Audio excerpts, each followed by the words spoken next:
Hey everyone, it's Ben Hardy here, and in today's video we're doing a comparison off-road with the 200 Series Land Cruiser, the Ineos Grenadier, and the new 250 Land Cruiser. All these are in that $70,000 to $80,000 price range in the market currently. So if you're going to spend that much money in an off-roader, which one should you go for? Let's find out.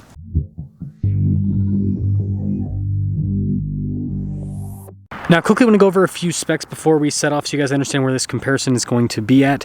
So tires on the 200 Series, 275 by 70 by 17. The Grenadier is 285 by 70 by 17.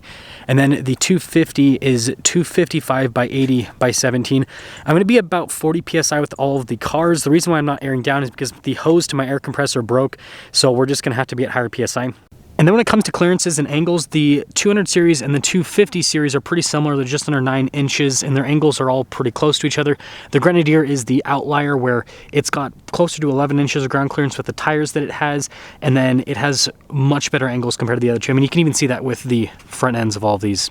Now, the first part of this test is not going to be challenging. This is just to test how comfortable the suspension is with the vehicle at kind of, not, I wouldn't say high speed, but middle speed. This is 95% of off-roading, right? Is getting to the obstacles where you're just on gravel roads like this where it's bumpy. And so I'm in four-wheel high for the first parts. I will put the vehicle in four-wheel low at a later part in the video so we can see kind of like the gearing difference there. But the Grenadier's got great torque. The steering is fantastic off-road. You do have to work a lot, right, to get the car to move, but you do not get any harshness through the steering, right? That's the one benefit of the steering being so vague, is that nothing, like the rocks and everything, they don't go through into the steering at all, which is nice. You guys can see with my hands, like everything's, like the vehicle's bumping around all over the place, but with my hands, it is smooth. Articulation's great with the Grenadier, so going up that stuff, great. So overall suspension comfort with this, you do feel the bumps and everything, but it handles it really well. And this vehicle is actually pretty comfortable to drive at higher speeds, middle speed I would say actually. And a big reason is the steering, right? You're not, so think about this, if the steering is jostling all over the place, then you, as a driver, you're getting literally shook up all over the place. Whereas with this steering being so light, it's just all the shaking is happening in the butt area basically, which makes it more comfortable off-road. And so yeah, with this kind of stuff, again, easy stuff, but the dirt roads that you're going to be taking to get to the off-road obstacles, the Grenadier does a really good job, and the steering that sucks on road is really nice off-road. You do still have to work quite a bit though. We're doing the same thing with the 200 Series, and what I'll say right off the bat is it is shocking how much more comfortable the suspension is. Again, the steering isn't as sharp as the Grenadier in terms of, like, I don't know if you guys can see my hands vibrating, like you get stuff through the steering. But the suspension's really good. It's very, very comfortable. And the torque, again, in four-wheel high is actually really good. Grenadier was good too. Something to note that I think is important to mention in this review is weight with all these vehicles. So the Grenadier weighs 6,500 pounds, and this is door jam sticker weight. So what you do is you take the gross vehicle weight rating, and then you subtract the payload from that, and that's how you get the weight of the vehicle. This is 6,000 pounds, and the 250 is 5,700. So I think that's another reason why the Grenadier struggles so much with gravel and with wet surfaces, is it's so heavy, it just digs itself into the ground super quickly. Now, I will mention, I don't feel like I can go as fast in this as I can on the Grenadier. So although the suspension's pretty darn comfortable, I have to take things at a slightly slower pace. Now, it's not the end of the world. It's not that bad, but it is noticeable. So this is a vehicle that, like the Grenadier, you can kind of bomb down roads a little bit. The 200 Series can go at a decent pace, but yeah, it's just gonna be a little bit of a more leisurely ride with the 200 Series, which I don't think is a bad thing, right? You get to enjoy the nature a little bit more. I will say the V8's, again, super smooth. It's got more than enough torque, so even in high range, going up the hills and everything, it is not a struggle. Yeah, there's a big speed difference. And a part of that's also ground clearance. I have a pretty good idea of where this car is maxed out, and so I take things slower because I know that if I don't, then I'm gonna bang up the front end or the back end of this. So it's slower, but it's still comfortable, and then you do feel quite a bit more through the steering. Now let's finish things off with the 250 Land Cruiser, just popping into normal mode from eco mode. But again, this is just 4-wheel high, and you actually can use multi-terrain select in 4-wheel high, but not too concerned about that. So it feels pretty similar to the 200 series in terms of the speed that I can go at. Definitely shakes a lot more than the 200 series, and you feel that on road as well. And I think a big part of that could be, you know, KDSS versus no KDSS in this. So that's definitely something to consider. Something also that I want to mention, I just, after finishing the 200 series off-roading, I realized that I never even locked the center diff.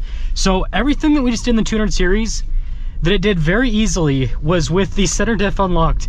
So just take that, just think about that for a second. The 200 series can do what the Grenadier can do with all of its diffs locked, and with the 200 series having no diffs locked. I think that's funny, but it shows you how good the systems are, traction systems and everything are with Toyota. Yeah, so this can't handle quite what the Grenadier, so the Grenadier definitely wins when it comes to the gravel roads and stuff. You're going to be able to drive the quickest with the Grenadier, but this isn't bad actually. So yeah, I don't think that's a bad thing. It's interesting to test all these back to back. You do feel the weight difference.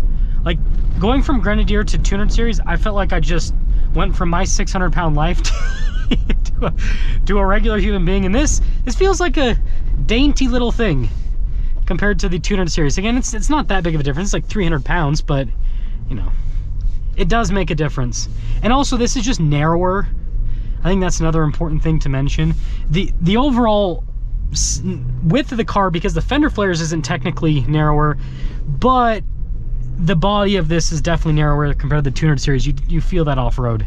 Well folks, this one's gonna be interesting. I took a wrong turn, and so then I tried to go up this hill with the Grenadier, and well, I don't know if this is gonna show up on camera very well, but you guys can see how rutted out it is.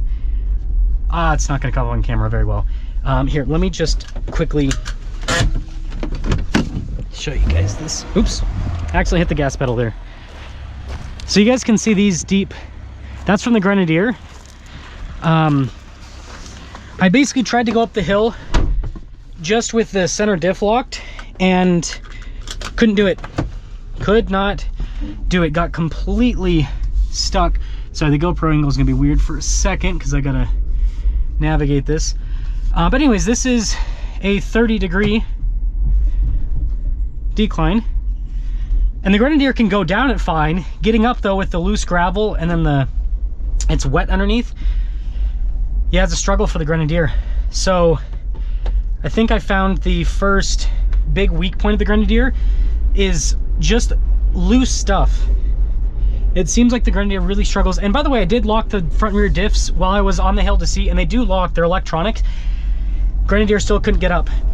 It was just spinning and spinning to no avail. So that is a big weak point. Articulation, everything's great, but with steep climbs, especially if they're loose, even with diffs locked, it's a struggle. We are now doing the steep, why is this thing in?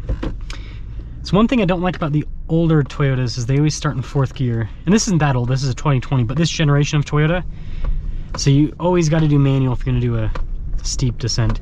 If you're wondering, I'm in the loose rock mode, 4-wheel drive low.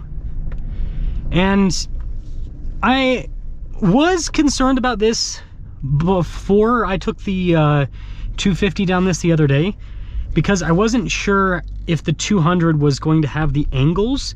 But then I looked up approach, departure, and breakover and everything, and basically the 200 series has a better approach and departure compared to the new 250. It just has a worse breakover, and we're not really testing breakover too much in today's video. Really smooth though. Really, really smooth. And again, you gotta remember, this is open, this is an open diff rig.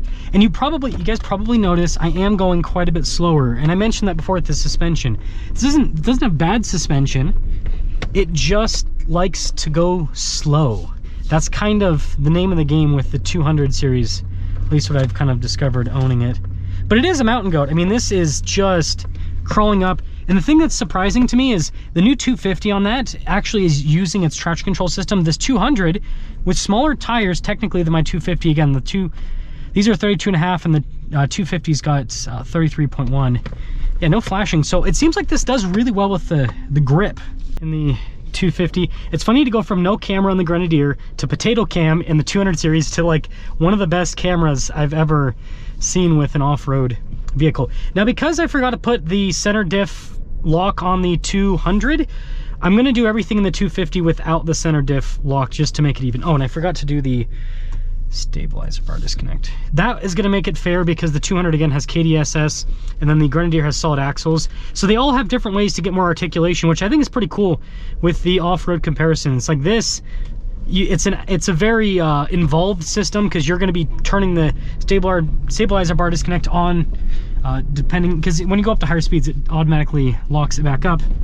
Whereas the other two, they do it like the KDSS does everything for you. You don't do anything there. And then the solid axles in the Grenadier obviously are just solid axles. So they're just chilling there. Yeah, this is no drama, just like the 200 series. But I'm not really noticing, I mean, we'll see with the last big hill, but I'm not really noticing a benefit of this over the 200 so far. Sorry, I'm a little bit out of breath because I just ran up the hill to set up the camera. Front and rear diffs are locked. The reason I'm doing that is because of what happened on that gravel hill. That showed me that the Grenadier cannot do steep climbs without diffs locked. And the problem with this hill is it's off camber enough that if I dig in, like I dug in there, it's gonna be really hard to reverse out. But you can see with the diffs locked, this thing's a mountain goat. It does a really good job. And that's something to note about the Grenadier is, unlike some other modern off-roaders, and you guys will see with the Land Cruisers, this is a vehicle that you use the off-road kit that it comes with, right? It's got diff locks, you're gonna use them. It doesn't have a super advanced traction control system like the other two that we're gonna be reviewing today. And so you've got to use this stuff. Even on terrain that might not look that crazy, it's still going to be necessary. And the nice thing about the Grenadier is it does have electronic diffs, so they're easy to turn on and off. Like they're off right now. It'll blink for a second because the computer's making sure they're off, but it's a pretty seamless system. And the way that I know they're off, by the way, is the steering. And this is a pro tip on the Grenadier. So this is the electronic limit. I can actually, and I'm not recommending you do this with your Grenadier. This is mine, so that's why I'm willing to do it.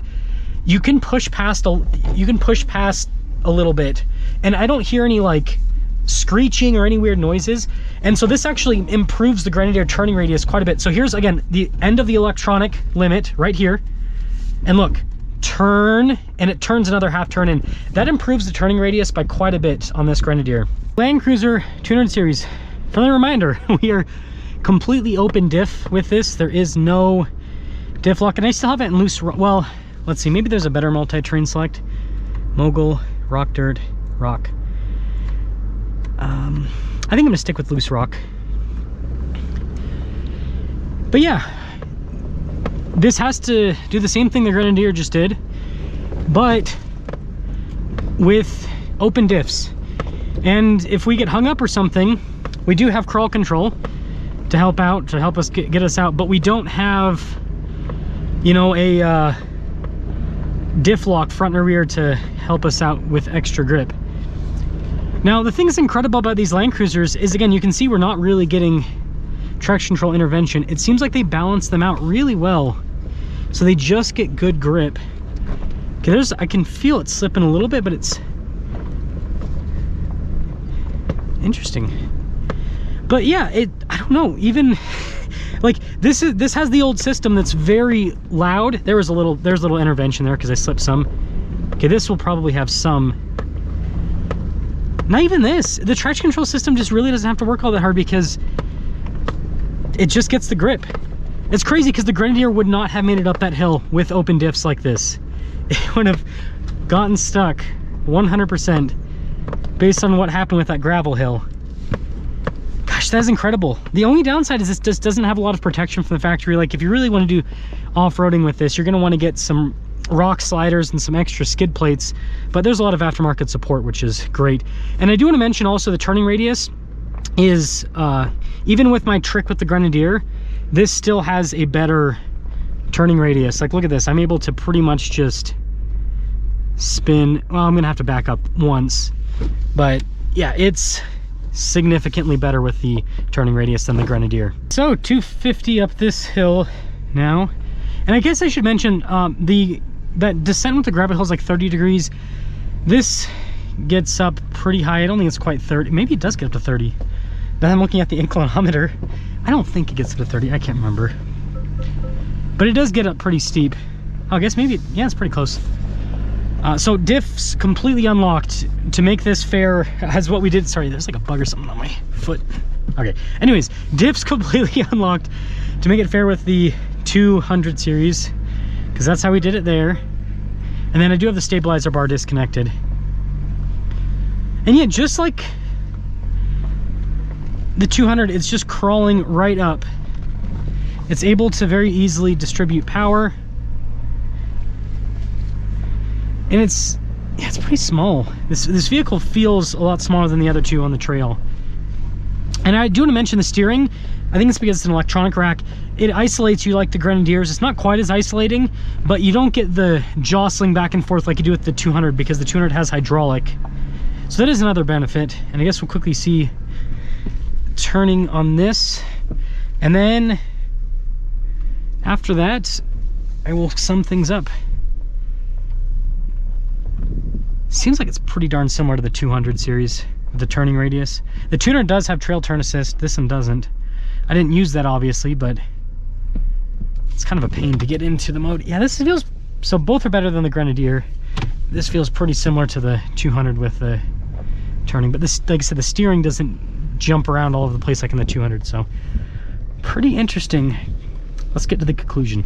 Here's how things shake out after taking all three of them off-road. The Grenadier is old school. The Land Cruisers are definitely new school. So there is like the first divide. Again, you've got solid axles, 3 locking diffs, versus you've got just a center locking differential in the 200 series with a solid rear axle, independent front suspension. Then the 250 does have a rear locking differential as well. But yeah, lots of computer wizardry to make these things get up hills.